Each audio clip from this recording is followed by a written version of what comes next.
It may have been the greatest army of all time, conquering and controlling an empire that stretched across the ancient Western world. It was ruthless, disciplined, and feared by all, not just by its enemies, who died in their millions, but by its own emperors, who often paid the price of the army's wrath. And yet, these soldiers were builders as well as destroyers, helping to spread a culture that became the bedrock of Western civilization. What was it that made this army so dominant? How was it able to rule and reshape the classical world? And why did it eventually fall? This is the story of the Roman war machine.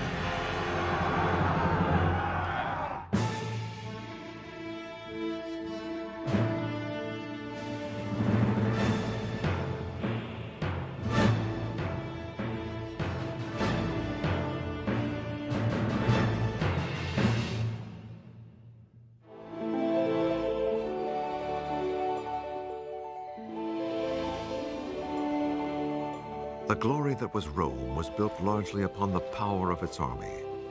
Until it discovered how to wage war, Rome was just another small Italian farming settlement. But there was something different about the Romans. They had a unique ability to turn themselves into a political and military power without equal. The city that would dominate the ancient world for centuries began as early as 1000 BC.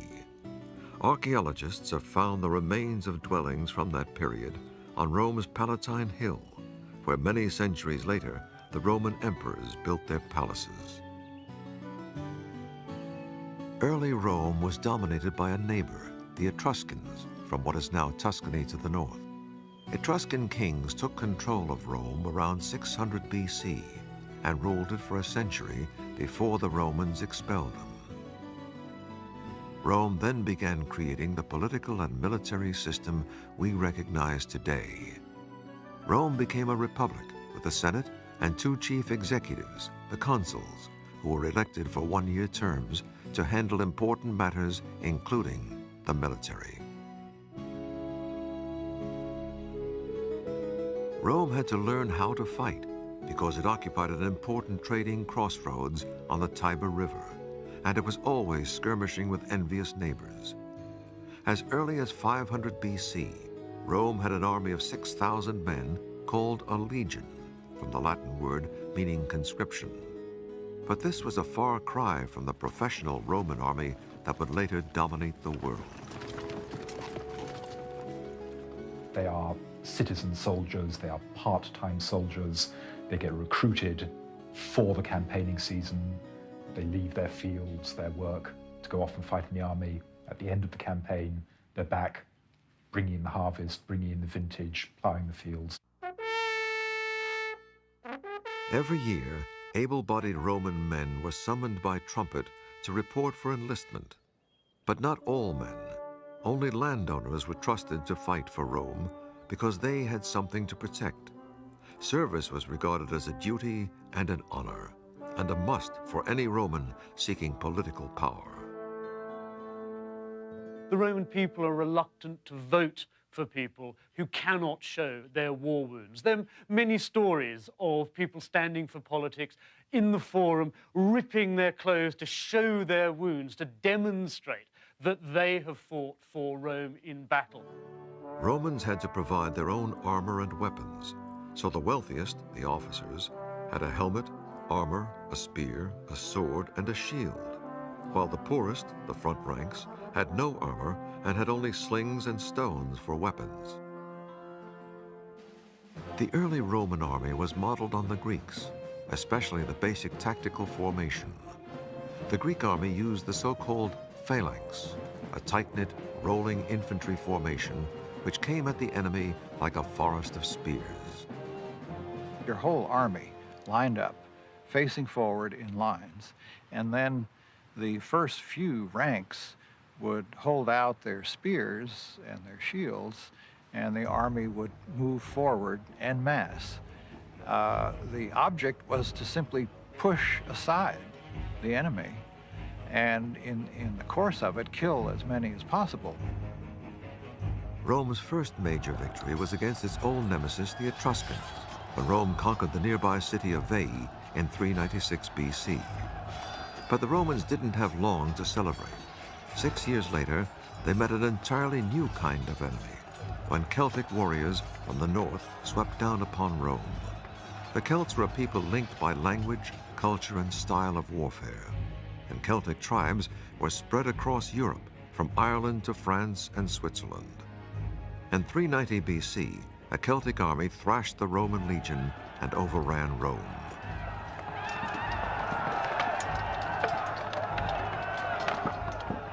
The Celtic method of fighting was very disturbing to them. The Celts simply ran at you with hundreds and thousands of men, yelling, shouting, banging on metal objects, blowing their horns. They really terrified the Romans. The Celts left the city only after the Romans bribed them with gold. This was Rome's wake-up call.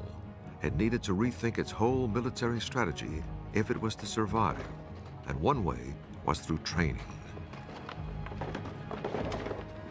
Roman soldiers had to go through the toughest training in the ancient world. There were 4 long, hard months of basic training, and anyone who couldn't stand the pace was either discharged or put on rations of foul-tasting barley until they got it right. Basic training began with marching, and plenty of it. Soldiers had to be able to march more than 20 miles in 5 hours, carrying a full pack. In weapons training, recruits were given dummy swords, shields, and javelins that weighed twice as much as the real things to build muscles. The Romans, I think, in this early period, should really be seen as the Zulus of the Mediterranean world. They are a highly militarized society, and like the Zulus, they don't let their warriors have sex, so when they come into battle, they're very tough. As the army grew, armor became standardized for all soldiers and provided by the state. I'm wearing a male shirt for body protection, and you can see it's made of small individual pieces of metal which are fashioned into rings and then linked together. Its biggest advantage, of course, is to take slashing blows across. Because the male links all sit together, if an enemy hit me with a sword in a slashing way, it would actually take the blow. The disadvantage of mail was that it doesn't, in fact, take a stabbing at all. If you stab through the mail, the point of the sword will actually pierce the rings. Beginning in the 1st century AD, the Romans also used segmented plate armor, held together by leather straps. It was so much more complicated than mail armor that soldiers needed help to put it on. You can see all the protections on the top rather than around the legs and things. And the reason for that is that when you've got the Celts fighting you with their long slashing swords, you needed all that protection up on the top rather than the bottom. It also gives you a chance to run. The Roman helmet, gradually redesigned over the centuries, aimed to give maximum protection without blocking the senses. You can see it's a round bowl protecting the top of my head. Round because it's got very good glancing blow action. A square helmet would take the blow, whereas a round helmet, the blow would glance off. Large cheek pieces to protect the side of my face, and a small neck guard at the back to actually take an overhand blow protecting the back of my neck. Now, obviously, you can see there's no covering on my face or on my ears, in fact. And the Romans decided that it was a lot better for a soldier to be able to see around him and hear orders, very vital in battle. Further protection came from the Roman shield, smaller and round in early times, developing later into a bigger rectangular one. It was made of layers of wood glued together, bound, and covered with leather and metal. The thing about the Roman shield is it's curved, not flat like most shields of the time. This gives me protection all around my body. And if I'm coming at you in battle, it's not only a defensive weapon, it's an offensive weapon. I can smash you in the face, and then while you're off balance, draw the sword and in under your ribs. When it came to offensive weapons, the first one the Roman soldier would use in battle was the javelin. The great thing about the Roman javelin is, when you threw it, the enemy couldn't throw it back. These are delivered in volleys of hundreds. As they rain down, the hard iron tip will punch through the armour. The weight of the handle will bend this soft metal shank. It'll be useless, you can't throw it back. Your shield is useless, you're probably hurt, you're in big trouble. But the weapon that won the empire and kept it was the Roman sword. Once the javelins had been expended, the Roman legion would then move in with probably the most vicious of his weapons, the short sword, or gladius in Latin. Very much a close-quarter weapon. It's much shorter than you would envisage a sort of a medieval broadsword to be, because it actually is much shorter. It's designed with a very broad base, tapering to a very, very sharp point. Now, the idea of this weapon was purely to stab. The soldier was trained to actually stab into an enemy soldier, mainly in the stomach area, because, of course, there's no bone for it to actually get jammed in. And, of course, a quick stab and withdrawal will put him out of action one way or the other. Now, the soldier was trained not to use an overhand blow, but purely a stabbing action. In the modern way, a soldier uses the bayonet, really. The thing about this Roman sword is it's shortened to the point, and it's used for stabbing rather than slashing. The barbarians, their swords aren't like ours. They're long and broad, and it's all an ego trip on the battlefield, slashing around above their heads, all style, that's all it is. And while they're doing that, it's up and under stabbing to the ribs, and so we make mincemeat of the barbarians. The Roman army was ready to use their weapons and training to build an empire, and the first victims were their fellow Italians.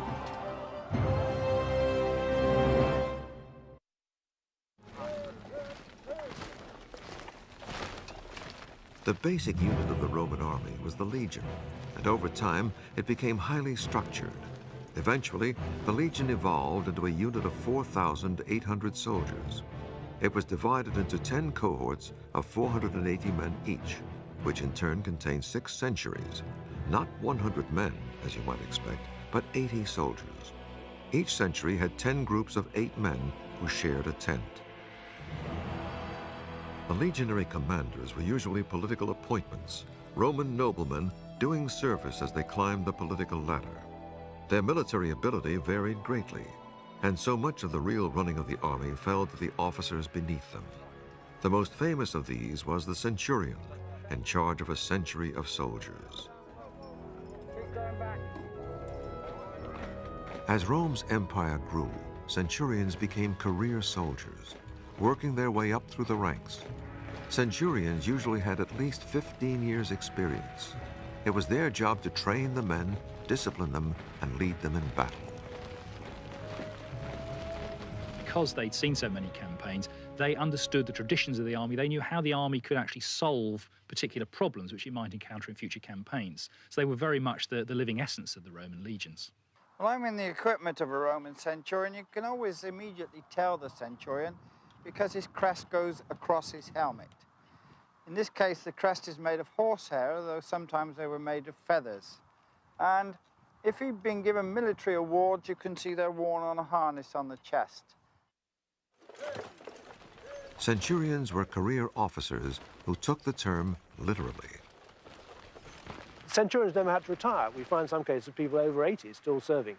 So this, of course, helps to secure uniformity of standards and training and so on throughout the empire. You see careers of these centurions who've been all over the place in their very long lifetime. Centurions could make a soldier's life hell. They demanded bribes to excuse soldiers from the less popular duties and used their vine staffs to deliver punishment. One centurion, Lucilius, was nicknamed "Give Me Another" for his practice of breaking his staff over soldiers' backs. He was later murdered by his own men. After its early defeat by Celtic warriors in 390 BC, the Roman army changed its battle tactics. It did away with the rigid phalanx formation it had borrowed from the Greeks and used smaller fighting units called maniples or handfuls, highly maneuverable groups of less than 150 men.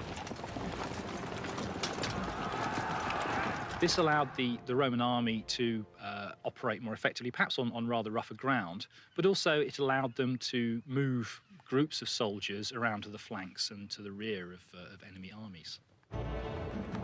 While the basis of the Roman army was its infantry, the foot soldier, each legion also had an attachment of up to 300 cavalry. The Romans were not natural horsemen, so they adapted tactics and gear from their enemies, including the Celts. One example was the military saddle. The saddle on top of it is a very odd-looking beast to most people now. It doesn't look like a modern saddle at all. The most obvious feature are the 4 horns on it, and the 4 horns are there because of the thing that is obviously missing. There are no stirrups at all. The Romans didn't ride with stirrups. The saddle that developed after they'd fought with the Celts had these horns as a very significant feature. If you've got no stirrups, as I said, you can't lean out sideways very safely on a flat saddle. These horns enable you to do that. The saddle looks short compared to a modern saddle because the back horns press against your backside, the front horns go under your thigh, and you can lean out probably to about 45 degrees with relative safety. Part of the cavalry's job was to harass the enemy, and the riders carried special light javelins for that purpose. As you pass an enemy, you can lob several of them at them. They're not going to do a huge amount of damage, but your purpose isn't necessarily to do a lot of damage. It's to make the formation break up so that the infantry can get in and win. In battle, the cavalry lined up on the wings of the legions. The infantry formed 3 horizontal lines, so they could take turns at being the front line until the battle was won. As the Romans formed up to start the battle, they banged their swords against their shields in a frightening drum roll until the order came to charge.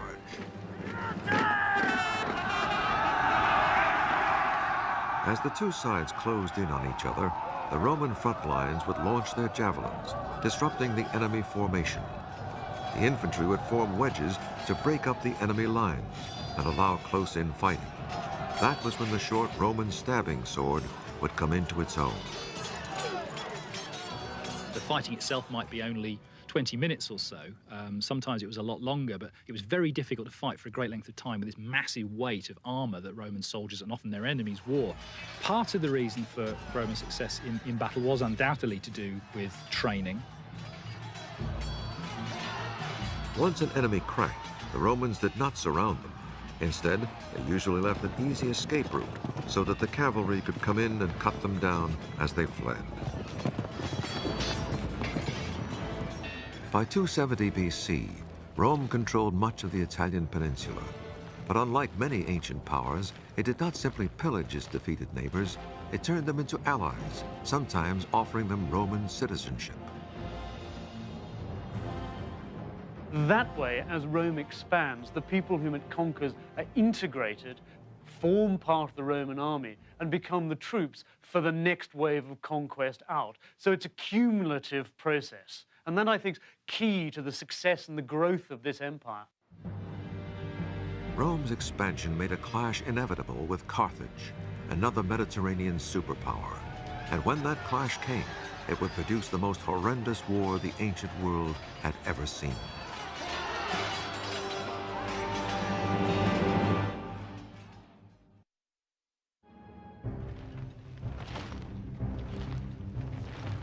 Rome's expansion in the 200s BC brought it into conflict with another empire across the Mediterranean.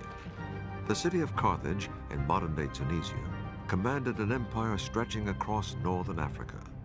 In 264 BC, Rome and Carthage began fighting over control of Sicily, where Carthage had colonies. Rome found itself at a disadvantage. Carthage had a great navy, and Rome had almost none. Rome began building one, but most of its soldiers had never sailed, so they practiced on dry land, pretending to row in unison to get a feel for it. And when it came time for the real sea battles, Rome had a trick up its sleeve. It developed a kind of gangplank called a corvus that hooked onto Carthaginian ships so that the Roman soldiers could board them, turning naval battles into more familiar land battles. And that way, Rome routed the Carthaginian fleet. Rome won Sicily, Corsica, and Sardinia, but Carthage did not accept the defeat. In 218 BC, Carthage hit back under one of the most feared warriors Rome would ever face, Hannibal. And this time, the target was Rome itself. Hannibal was a man clearly with tremendous determination, a great personal hatred of Rome, which he'd inherited from his family who'd fought the Romans before. And it's also very clear that he had great personal magnetism. Hannibal marched his army through Spain and France and across the Alps into Italy, accompanied by 36 elephants. Most of Hannibal's elephants died on the journey over the Alps. In fact, his elephants played absolutely no role in the subsequent campaign. Nevertheless, they represent the skill and boldness that Hannibal portrayed in coming over the Alps so early in the campaigning season and surprising the Romans. With the help of Celtic warriors who joined him on the way, Hannibal won early victories against Roman legions sent to meet him. Then, in 216 BC, came a major showdown at Cannae in southern Italy. Hannibal had about 40,000 troops, while the Romans and their allies had nearly twice that number. But Hannibal was a master tactician. When the Roman legions made their usual thrust towards his center, Hannibal let them advance, then encircled them.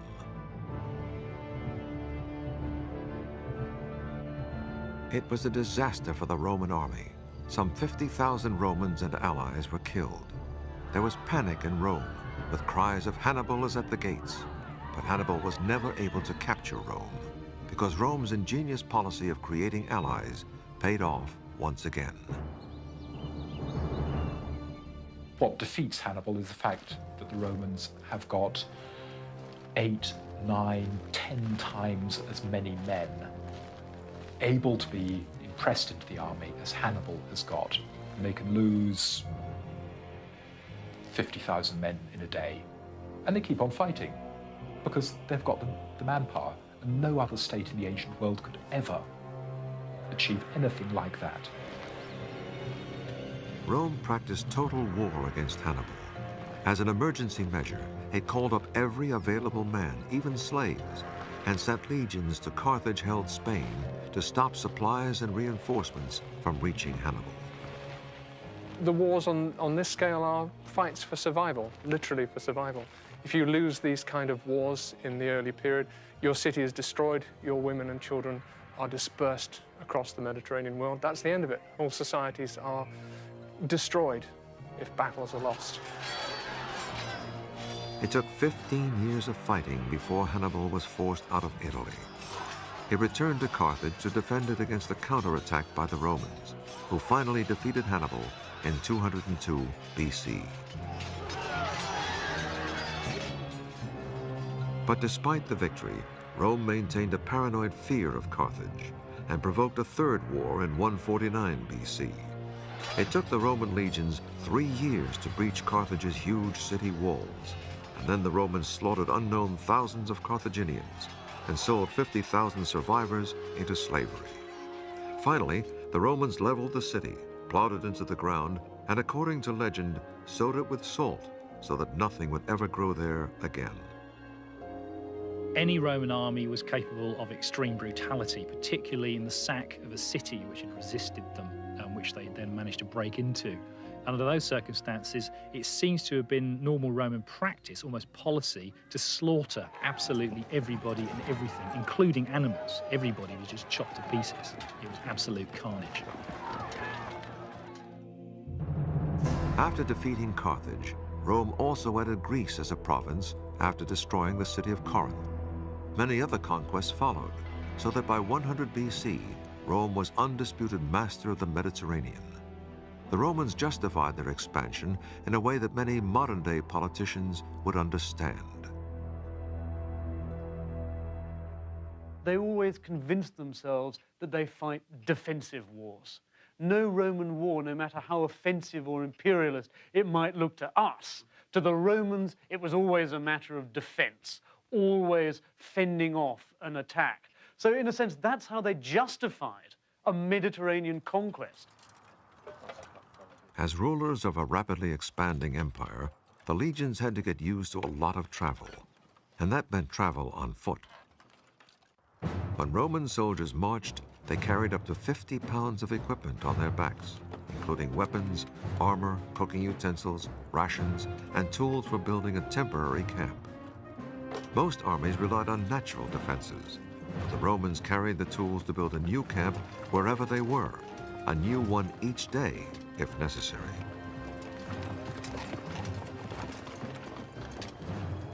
They dug a defensive ditch around the whole camp, 5 feet wide and 3 feet deep, then built a palisade with the stakes they carried with them. It was as though the Romans had their own fortified city wherever they went. The primary purpose of a Roman marching camp is psychological rather than military. It's the idea that in enemy territory, every night you make a small city in what is not your territory.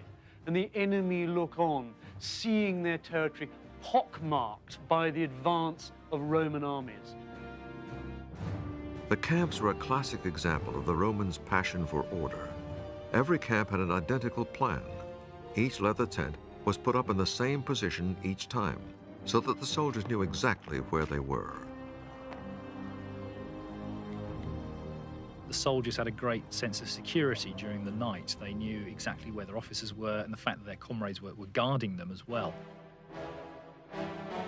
The Roman obsession with order extended to the discipline of the troops. Camp sentries who fell asleep could be stoned to death for having endangered the whole regiment. It wasn't as exceptional as it might sound, given the general background of what Roman society was like. People were used to flogging, they were used to fairly frequent public executions. So the Roman army was indeed pretty draconian, but not as different from the rest of society as perhaps we might think.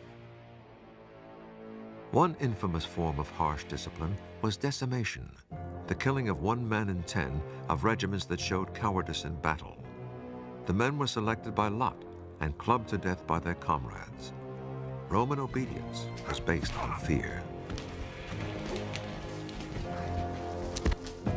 If a Roman soldier was faced by a crisis in battle, that Roman soldier, that unit of soldiers, would stand their ground because they were more likely to survive a desperate fight in battle than to survive if they ran away.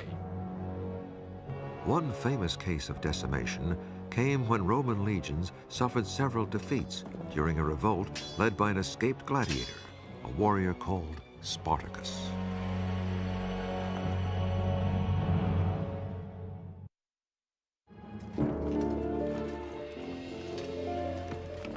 The Roman army was so busy conquering and building an empire on foreign soil that it had no standing army back home in Italy, and that left it open to surprise attack. That's just what happened in 73 BC, in a revolt led by a foreign slave named Spartacus, who had been forced to become a gladiator. Conditions for all slaves were relatively cruel and brutal, and particularly for gladiators who were kept chained in barracks and were brutally treated. Spartacus led a revolt by fellow gladiators against their conditions and was soon joined in the uprising by slaves from the countryside. Millions of slaves were brought back into Italy, and a lot of them were prisoners of war, a lot of them were ex-warriors. And therefore, although many of them were kept in barracks and many of them were trained to be gladiators, they were a potential security risk. Because there were no legions stationed in Italy at the time, new legions had to be quickly raised and trained. But Spartacus and his men, using guerrilla tactics, defeated each legion sent to meet him, and his band remained at large in Italy for 3 years.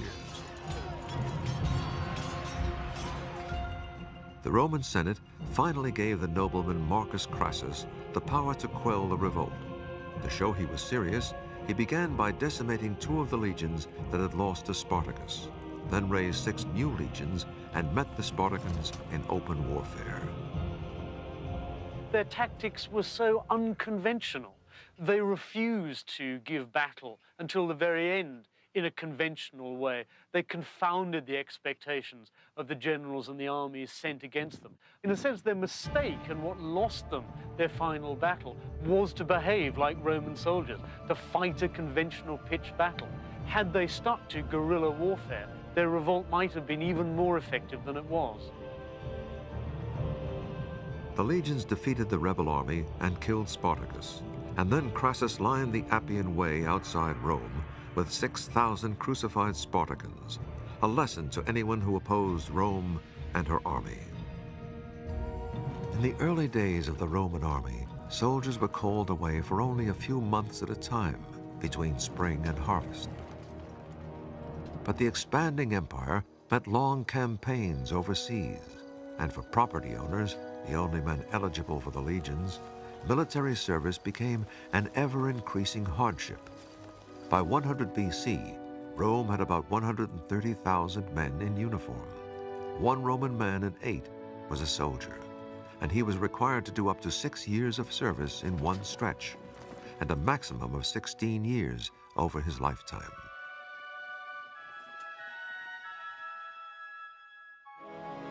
The legions needed a bigger pool of manpower to draw on, and the man who made it possible was the consul Marius, himself a great general. Twice he had saved Rome from invasion with victories over German tribes. In the fields near Aix-en-Provence in southern France in 102 BC, Marius's army killed so many Germans, 100,000 by one account, that farmers had bumper crops for years afterwards because of the blood and bones in the soil.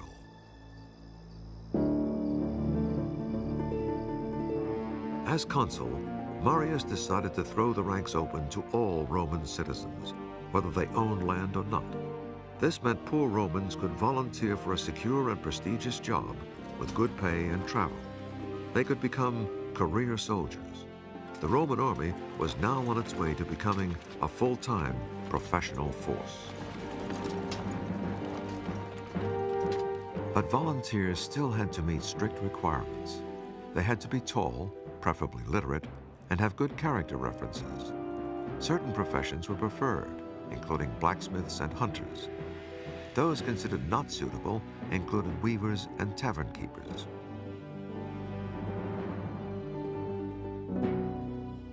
New recruits had to pass an interview and a medical exam, and then had to take an oath to perform whatever they were commanded for the Roman state, and to not shrink from death.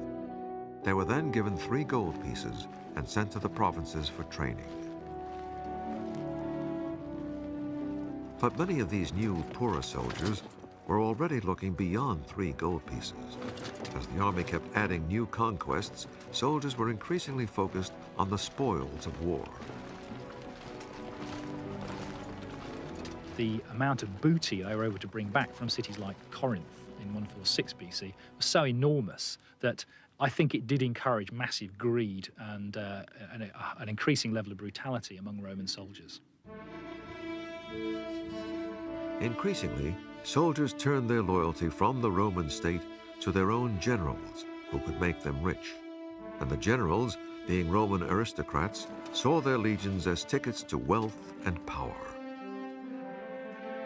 Intimately related as the general and his army. The general promises his army land, booty, settlement after the war has finished. And the army promises the general not only success in conquest, but votes back in Rome afterwards. This led to a new class of super generals, all with political ambitions. There was Marius himself, a consul for many years. His rival Sulla, who won victories in the eastern Mediterranean and became dictator of Rome for a time. Pompey the Great, who conquered Syria and Palestine. And the most famous general of all, Julius Caesar. Julius Caesar represents as close as I think you can get to naked ambition in the 1st century BC. There's a famous story of Julius Caesar, aged 31, in further Spain, coming across a statue of that great conqueror Alexander the Great, and suddenly bursting into tears. And his entourage say, "Why, Caesar, are you crying?" And he says, "This man by my age, had conquered most of the world, and I have done nothing. Within a few years, the world would know that Caesar had done a great deal.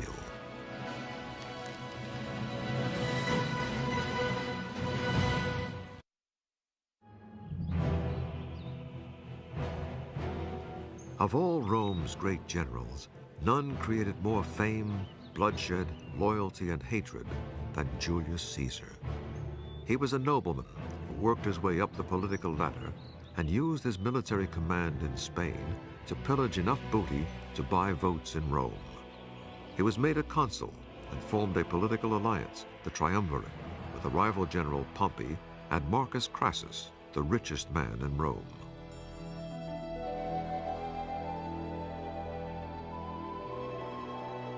Caesar then had himself made governor of northern Italy and southern France, which made him commander of several legions. He was anxious for more conquests, and his chance soon came. In 58 BC, a Celtic people, the Helvetii, asked Caesar's permission to migrate from Switzerland to western France, across Roman allies' territory in what was then called Gaul. Instead of agreeing, Caesar decided to attack. Caesar, of course, is a cynic. He needs a war, he needs the booty derived from that to finance his political campaigns. Before he goes on campaign in Gaul, he is deeply in debt. Gaul will provide the booty for repaying his creditors. Caesar sent 6 legions against the Helvetii, 360,000 men, women, and children.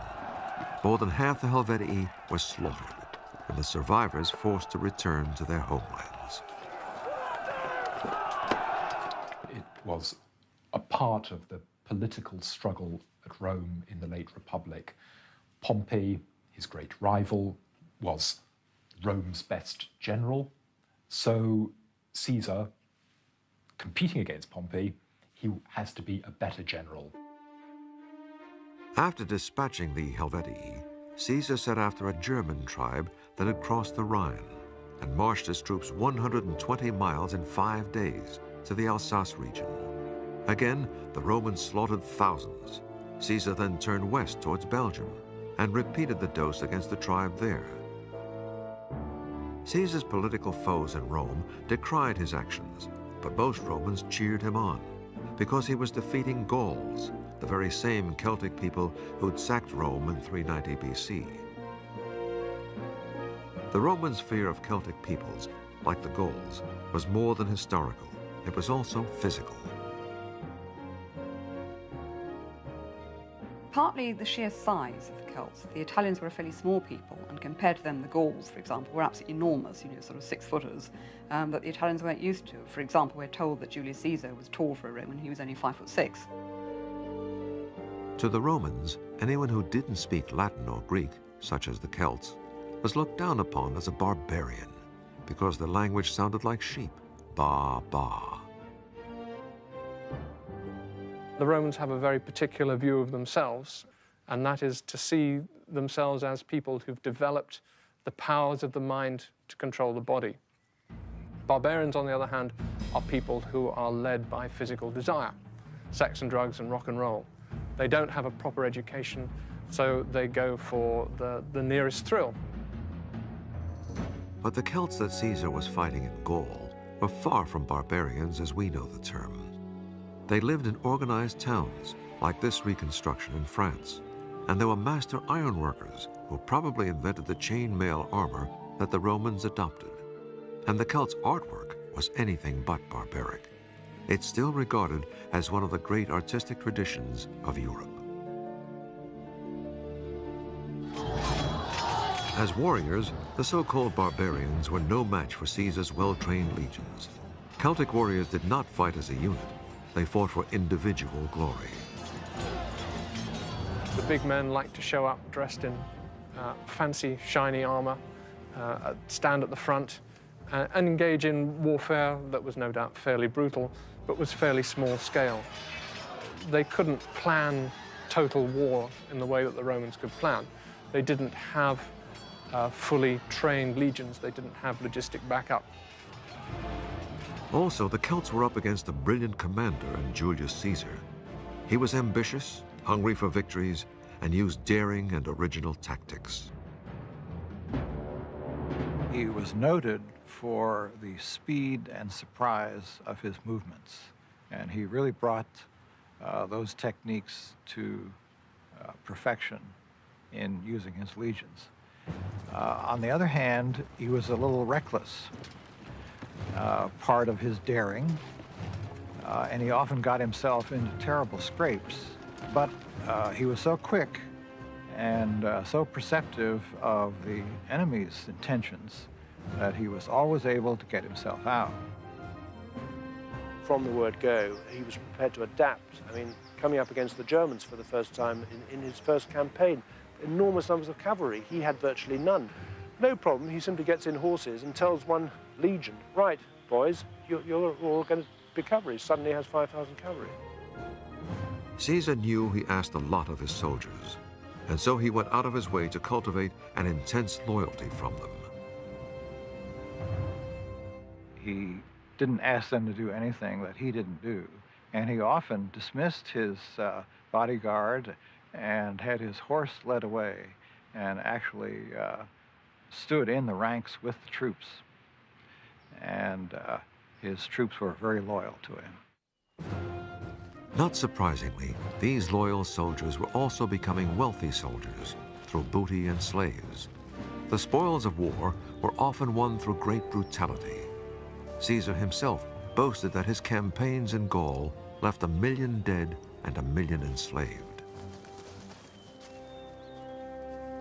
Caesar just carried out what I've called actually a big game hunt.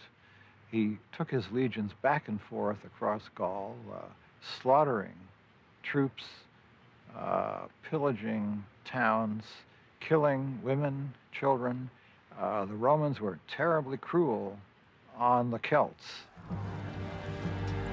Defeated enemies were often made into slaves. Slavery was tremendously important to Rome. 40% of the Italian population were slaves, the same percentage as the American South before the Civil War. Slaves are fundamental to Rome's war effort. Essentially, slaves free the Roman citizen to fight in the army. Without slavery, it would have been impossible for Rome so effectively to initiate these wars of conquest. Caesar's wars of conquest went on for 9 years. He was the ultimate example of everything the Roman army had become in its first 500 years. Dedicated, ambitious, ruthless. And Caesar would not stop with foreign conquests.